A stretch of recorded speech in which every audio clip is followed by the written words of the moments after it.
Nelayan dan istrinya. Pada suatu ketika ada seorang nelayan yang tinggal bersama istrinya di sebuah gubuk yang menyedihkan di tepi laut, dan setiap hari dia pergi memancing. Suatu ketika dia sedang duduk dengan pancingnya, melihat air yang jernih, tali pancingnya tiba-tiba turun, jauh ke bawah, dan ketika dia menariknya lagi, dia mendapatkan seekor ikan flounder yang besar. Kemudian ikan flounder itu berkata kepadanya, "Dengarlah, nelayan, aku berdoa, biarkan aku hidup. Aku bukanlah ikan flounder, melainkan seorang pangeran yang tersihir. Apa gunanya kamu membunuhku? Saya tidak enak untuk dimakan, masukkan saya ke dalam air lagi, dan biarkan saya pergi." "Sudahlah," kata nelayan, "tidak perlu banyak bicara tentang hal itu, ikan yang bisa bicara tentu harus saya lepaskan, bagaimanapun juga." Dan dengan itu dia memasukkannya kembali ke dalam air yang jernih, dan ikan flounder tenggelam ke dasar laut, meninggalkan segumpal darah yang panjang di belakangnya. Kemudian nelayan itu bangkit dan pulang ke rumah istrinya di dalam gubuk. "Suamiku," kata sang istri, "apakah kamu tidak mendapatkan apa-apa hari ini?" "Tidak," kata si pria, "saya menangkap seekor ikan flounder, yang katanya adalah pangeran yang tersihir, jadi saya melepaskannya lagi." "Apakah kamu tidak mengharapkan sesuatu terlebih dahulu?" kata wanita itu. "Tidak," kata pria itu, "apa yang harus saya harapkan?" "Ah," kata wanita itu, "tentu sulit untuk selalu tinggal di gubuk kotor ini, kamu mungkin berharap sebuah pondok kecil untuk kita. Kembalilah dan hubungi dia. Katakan padanya bahwa kita ingin memiliki sebuah pondok kecil, dia pasti akan memberikannya." "Ah," kata pria itu, "mengapa saya harus pergi ke sana lagi?" "Kenapa?" kata perempuan itu, "kamu sudah menangkapnya, dan kamu biarkan dia pergi lagi, dia pasti akan melakukannya. Pergilah sekarang juga." Laki-laki itu masih tidak ingin pergi, tetapi tidak ingin menentang istrinya, dan pergi ke laut. Ketika ia sampai di sana, laut telah berubah menjadi hijau dan kuning, dan tidak lagi tenang, lalu ia berdiri dan berkata, "Gelepar, geleparlah di dalam laut. Marilah, aku berdoa kepadamu, kemarilah kepadaku. Untuk istriku, Ilsabil yang baik. Tidak berkehendak seperti yang aku inginkan." Kemudian ikan flounder datang berenang ke arahnya dan berkata, "Baiklah, apa yang dia inginkan?" "Ah," kata pria itu, "aku memang menangkapmu, dan istriku bilang aku benar-benar menginginkan sesuatu. Dia tidak suka tinggal di gubuk yang menyedihkan lagi, dia ingin memiliki sebuah pondok. Pergilah, kalau begitu," kata si ikan flounder, "dia sudah memilikinya." Ketika pria itu pulang, istrinya tidak lagi berada di gubuk itu, tetapi sebagai gantinya telah berdiri sebuah pondok kecil, dan dia sedang duduk di bangku di depan pintu. Lalu ia memegang tangan laki-laki itu dan berkata kepadanya, "Masuklah ke dalam, lihatlah, bukankah ini jauh lebih baik?" Maka masuklah mereka ke dalam, dan di sana ada sebuah serambi kecil, dan sebuah ruang tamu dan kamar tidur yang indah, dan dapur dengan perabotan yang terbaik, dan dilengkapi dengan benda-benda terindah yang terbuat dari timah dan kuningan, apapun yang diinginkan. Dan di belakang pondok itu ada sebuah pekarangan kecil, dengan ayam dan bebek, dan sebuah taman kecil dengan bunga-bunga dan buah-buahan. "Lihat," kata sang istri, "bukankah itu bagus?" "Ya," kata sang suami, "dan karena itu kita harus selalu memikirkannya, sekarang kita akan hidup dengan cukup puas." "Kami akan memikirkannya," kata sang istri. Setelah itu mereka makan dan pergi tidur. Semuanya berjalan dengan baik selama seminggu atau 2 minggu, dan kemudian sang istri berkata, "Dengarlah, suamiku, pondok ini terlalu kecil untuk kita, dan taman serta pekarangannya pun kecil. Si ikan flounder mungkin lebih baik memberi kita rumah yang lebih besar. Saya ingin tinggal di sebuah kastil batu yang besar, pergilah ke flounder, dan katakan padanya untuk memberi kita sebuah kastil." "Ah, istriku," kata sang pria, "pondok ini sudah cukup bagus, mengapa kita harus tinggal di kastil?" "Apa," kata sang istri, "pergi saja ke sana, si ikan flounder bisa melakukannya." "Tidak, istriku," kata si pria, "si ikan flounder baru saja memberikan kita pondok ini, aku tidak ingin kembali secepat ini, mungkin akan membuatnya marah." "Pergilah," kata wanita itu, "dia bisa melakukannya dengan mudah, dan akan senang melakukannya, kamu saja yang menemuinya." Hati pria itu menjadi berat, dan dia tidak mau pergi. Ia berkata dalam hatinya, "Ini tidak benar," tetapi ia tetap pergi. Ketika ia sampai di laut, airnya berwarna ungu, biru tua, abu-abu dan pekat, tidak lagi hijau dan kuning, tetapi tetap tenang. Dan dia berdiri di sana dan berkata, "Gelepar, geleparlah di dalam laut. Datanglah, aku berdoa kepadamu, kemarilah kepadaku. Untuk istriku, Ilsabil yang baik. Tidak mau melakukan apa yang aku inginkan." Lalu, apa yang dia inginkan, kata si ikan menggelepar. Sayangnya, kata pria itu, setengah takut, dia ingin tinggal di sebuah kastil batu yang megah. "Pergilah ke sana, kalau begitu." Dia berdiri di depan pintu, kata si ikan flounder. Kemudian pria itu pergi, berniat untuk pulang, tetapi ketika dia sampai di sana, dia menemukan sebuah istana batu yang besar, dan istrinya hanya berdiri di tangga untuk masuk, dan dia memegang tangannya dan berkata, "Masuklah." Maka masuklah ia bersamanya, dan di dalam istana itu terdapat sebuah aula besar yang dilapisi dengan marmer, dan banyak pelayan, yang membuka pintu-pintunya lebar-lebar, dan dinding-dindingnya dihiasi dengan hiasan-hiasan yang indah, dan di dalam kamar-kamarnya terdapat kursi-kursi dan meja-meja yang terbuat dari emas murni, dan lampu-lampu kristal yang tergantung di langit-langit. Dan semua ruangan dan kamar-kamar tidurnya berkarpet, dan di atas meja-meja itu ada makanan dan anggur yang paling enak, sampai-sampai meja-meja itu hampir pecah di bawahnya.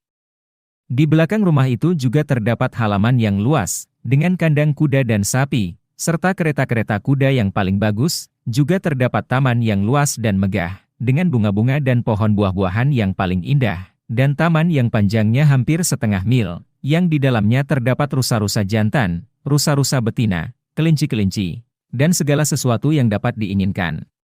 "Mari," kata wanita itu, "bukankah itu indah?" "Ya, benar," kata pria itu, "sekarang biarlah, dan kita akan tinggal di kastil yang indah ini dan merasa puas." "Kami akan mempertimbangkannya," kata wanita itu, dan tidurlah di atasnya. Kemudian mereka pergi tidur. Keesokan paginya sang istri bangun lebih dulu, dan hari baru saja fajar, dan dari tempat tidurnya ia melihat negeri yang indah terbentang di hadapannya. Suaminya masih meregangkan badannya, lalu ia mencoleknya dengan sikunya, dan berkata, "Bangunlah, suamiku, dan lihatlah keluar jendela. Lihatlah, tidak bisakah kita menjadi raja atas seluruh negeri itu? Pergilah ke Flounder, kita akan menjadi raja." "Ah, istriku," kata sang suami, "mengapa kita harus menjadi raja? Saya tidak ingin menjadi raja." "Baiklah," kata sang istri, "jika kamu tidak mau menjadi raja, aku yang akan menjadi raja. Pergilah ke Flounder, karena aku yang akan menjadi raja." "Ah, istriku," kata sang suami, "mengapa kamu ingin menjadi raja?" "Aku tidak suka mengatakan itu kepadanya." "Mengapa tidak?" kata wanita itu, "pergilah sekarang juga, aku harus menjadi raja." Maka pergilah pria itu, dan sangat tidak senang karena istrinya ingin menjadi raja. Ini tidak benar, pikirnya. Ia tidak ingin pergi, tetapi ia tetap pergi. Ketika ia tiba di laut, laut itu berwarna kelabu gelap, dan airnya naik ke atas dari bawah, dan berbau busuk. Lalu ia pergi dan berdiri di tepi danau itu dan berkata, "Gelepar, geleparlah di dalam laut. Marilah, aku berdoa kepadamu, kemarilah kepadaku. Untuk istriku, Ilsabil yang baik. Tidak berkehendak seperti yang aku inginkan." Lalu, apa yang dia inginkan, kata si ikan menggelepar. Sayangnya, kata pria itu, dia ingin menjadi raja. Pergilah kepadanya, dia sudah menjadi raja. Maka pergilah orang itu, dan ketika ia tiba di istana, istana itu telah menjadi jauh lebih besar, dan memiliki sebuah menara yang besar dan ornamen-ornamen yang megah, dan penjaga berdiri di depan pintu, dan ada sejumlah tentara dengan genderang dan trompet. Dan ketika ia masuk ke dalam rumah itu, semuanya terbuat dari marmer dan emas asli, dengan penutup beludu dan rumbai-rumbai emas yang besar.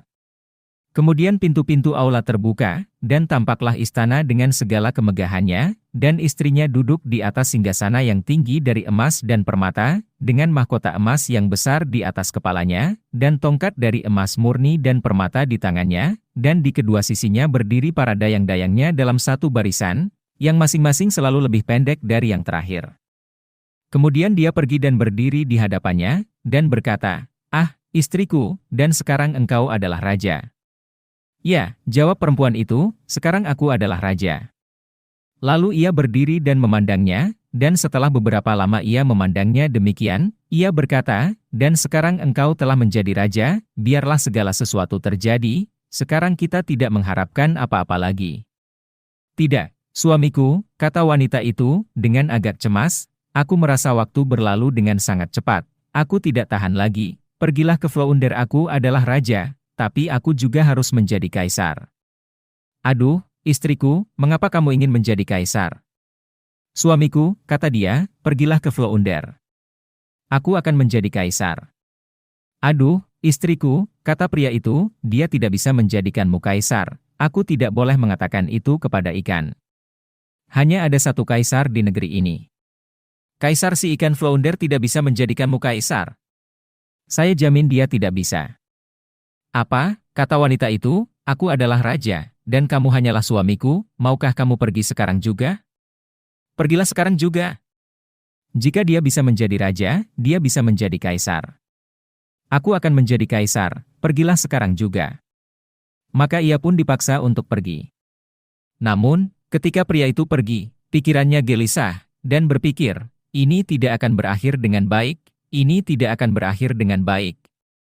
Kaisar terlalu tidak tahu malu. Si ikan menggelepar akhirnya akan kelelahan. Setelah itu ia sampai di laut, dan laut menjadi sangat hitam dan pekat, dan mulai mendidih dari bawah, sehingga mengeluarkan gelembung-gelembung, dan angin yang sangat kencang bertiup di atasnya sehingga mengental, dan orang itu menjadi takut. Lalu ia pergi dan berdiri di dekatnya, dan berkata, "Gelepar, geleparlah di dalam laut. Marilah, aku berdoa kepadamu, kemarilah kepadaku. Untuk istriku, Soot Ilsabil. Tidak berkehendak seperti yang aku inginkan." Nah, apa yang dia inginkan, kata Flounder. Sayangnya, Flounder, kata dia, istri saya ingin menjadi kaisar. Pergilah menemuinya, kata si ikan Flounder, dia sudah menjadi kaisar. Maka pergilah orang itu, dan ketika ia tiba di sana, seluruh istana terbuat dari marmer yang dipoles dengan patung-patung pualam dan ornamen-ornamen emas, dan para prajurit berbaris di depan pintu sambil meniup terompet, menabuh simbal dan genderang, dan di dalam rumah, para baron, para bangsawan, dan para adipati berkeliling sebagai pelayan. Lalu mereka membukakan pintu baginya, yang terbuat dari emas murni. Dan ketika ia masuk, duduklah istrinya di atas tahta, yang terbuat dari sepotong emas, dan tingginya hampir 2 mil, dan ia mengenakan mahkota emas yang besar, yang tingginya 3 meter, dan bertahtakan berlian dan permata, dan di satu tangan ia memegang tongkat kerajaan, dan di tangan yang lain memegang bola kekaisaran. Dan di kedua sisinya berdiri para pengawal dalam 2 barisan, yang masing-masing lebih kecil daripada yang di depannya, mulai dari yang paling besar, yang tingginya 2 mil. Sampai yang paling kecil, yang besarnya hanya sebesar jari kelingkingku. Dan di depannya berdiri sejumlah pangeran dan adipati. Kemudian pria itu pergi dan berdiri di antara mereka, dan berkata, "Istriku, apakah kamu kaisar sekarang?" "Ya," jawabnya, "sekarang saya adalah kaisar." Kemudian ia berdiri dan memandangnya dengan baik, dan ketika ia telah memandangnya demikian untuk beberapa waktu, ia berkata, "Ah, istriku, berbahagialah, sekarang engkau adalah kaisar." "Suamiku," kata istrinya, "mengapa engkau berdiri di sana? Sekarang, saya adalah kaisar, tetapi saya juga akan menjadi paus, pergilah ke Flounder." "Aduh, istriku," kata pria itu, "apa yang tidak kamu harapkan? Engkau tidak bisa menjadi paus, hanya ada satu di dalam kekristenan, dia tidak bisa menjadikanmu paus." "Suamiku," kata istrinya, "aku akan menjadi paus, pergilah segera, aku harus menjadi paus pada hari ini juga." "Tidak, istriku," kata sang suami, "aku tidak suka mengatakan itu kepadanya, itu tidak akan berhasil, itu terlalu berlebihan, Flounder tidak bisa menjadikanmu paus." "Suamiku," kata sang istri, "omong kosong. Jika dia bisa membuat seorang kaisar, dia juga bisa membuat seorang paus. Temui dia secara langsung. Aku adalah kaisar, dan kamu hanyalah suamiku, maukah kamu pergi sekarang juga?" Lalu ia takut dan pergi, tetapi ia sangat lemah, menggigil dan gemetar, lutut dan kakinya gemetar. Dan angin kencang bertiup di atas daratan, dan awan-awan berarak, dan menjelang malam semuanya menjadi gelap, dan daun-daun berguguran dari pohon-pohon, dan air naik dan menderu-deru seolah-olah mendidih, dan memercik ke pantai, dan di kejauhan ia melihat kapal-kapal yang menembakkan senjata karena kesusahan, terombang-ambing di atas ombak. Namun di tengah-tengah langit masih ada sedikit warna biru, meskipun di setiap sisinya berwarna merah seperti badai yang hebat. Maka, dengan penuh keputusasaan, ia pergi dan berdiri dengan penuh ketakutan dan berkata, "Gelepar, geleparlah di dalam laut. Marilah, aku berdoa, kemarilah kepadaku. Untuk istriku, selamat tinggal. Tidak akan melakukan apa yang aku inginkan." Lalu, apa yang dia inginkan, kata si ikan menggelepar. Sayangnya, kata pria itu, dia ingin menjadi paus. "Kalau begitu, pergilah menemuinya," kata si ikan gepeng, "dia sudah menjadi paus." Maka pergilah ia, dan ketika ia tiba di sana, ia melihat apa yang tampak seperti sebuah gereja besar yang dikelilingi oleh istana-istana. Ia menerobos masuk ke dalam kerumunan orang banyak. Di dalam, bagaimanapun juga, semuanya diterangi dengan ribuan dan ribuan lilin, dan istrinya berpakaian emas, dan dia duduk di singgasana yang jauh lebih tinggi, dan mengenakan 3 mahkota emas besar, dan di sekelilingnya terdapat banyak kemegahan gerejawi, dan di kedua sisinya terdapat deretan lilin yang paling besar setinggi menara yang paling tinggi, sampai ke lilin dapur yang paling kecil, dan semua kaisar dan raja berlutut di depannya, mencium sepatunya. "Istriku," kata pria itu, dan menatapnya dengan penuh perhatian, "apakah kamu sekarang adalah paus?" "Ya," jawabnya, "saya adalah paus." Lalu ia berdiri dan menatapnya, dan seakan-akan ia melihat matahari yang cerah. Ketika ia telah berdiri menatapnya untuk beberapa saat, ia berkata, "Ah, istriku, jika engkau adalah paus, biarkanlah." Tetapi ia tampak kaku seperti tiang, dan tidak bergerak atau menunjukkan tanda-tanda kehidupan. Kemudian ia berkata, "Istriku, sekarang kamu sudah menjadi paus, puaslah, kamu tidak bisa menjadi sesuatu yang lebih besar lagi sekarang." "Saya akan mempertimbangkan hal itu," kata wanita itu. Setelah itu mereka berdua pergi tidur, tetapi sang istri tidak merasa puas, dan keserakahan membuatnya tidak bisa tidur, karena ia terus memikirkan apa yang masih tersisa baginya. Laki-laki itu tidur dengan nyenyak dan nyenyak, karena dia telah berlari-lari sepanjang hari. Tetapi perempuan itu tidak dapat tidur sama sekali, dan melemparkan dirinya dari satu sisi ke sisi yang lain sepanjang malam, selalu memikirkan apa yang masih tersisa baginya, tetapi tidak dapat mengingat apapun yang lain. Akhirnya matahari mulai terbit, dan ketika wanita itu melihat warna merah fajar, ia duduk di tempat tidur dan memandanginya. Dan ketika, melalui jendela, ia melihat matahari terbit, ia berkata, "Tidak bisakah aku juga memerintahkan matahari dan bulan untuk terbit?" "Suamiku," kata dia, sambil menusuk-rusuk suaminya dengan sikunya, "bangunlah. Pergilah ke Flounder, karena aku ingin menjadi sama seperti Tuhan." Pria itu masih setengah tertidur, tetapi ia sangat ketakutan sehingga ia terjatuh dari tempat tidurnya. Ia berpikir bahwa ia pasti salah dengar, lalu mengucek-ucek matanya dan berkata, "Aduh, istriku, apa yang kau katakan?"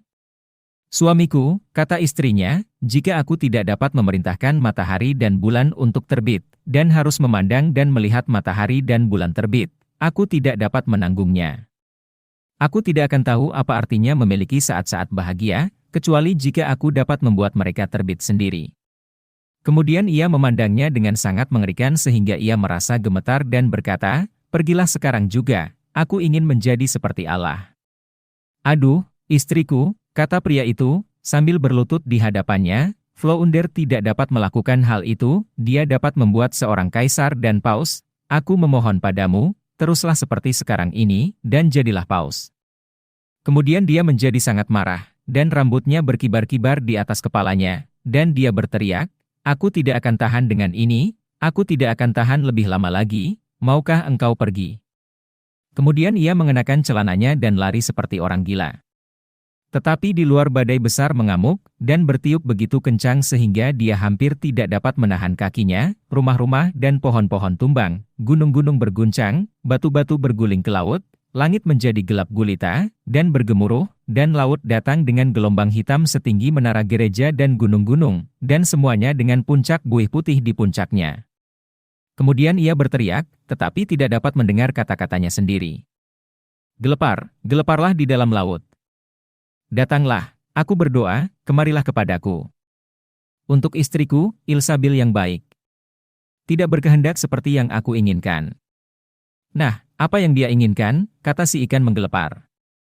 "Sayangnya," kata dia ingin menjadi seperti Allah. Pergilah menemuinya, dan kamu akan menemukannya kembali di gubuk yang kotor itu. Dan di sanalah mereka hidup sampai sekarang.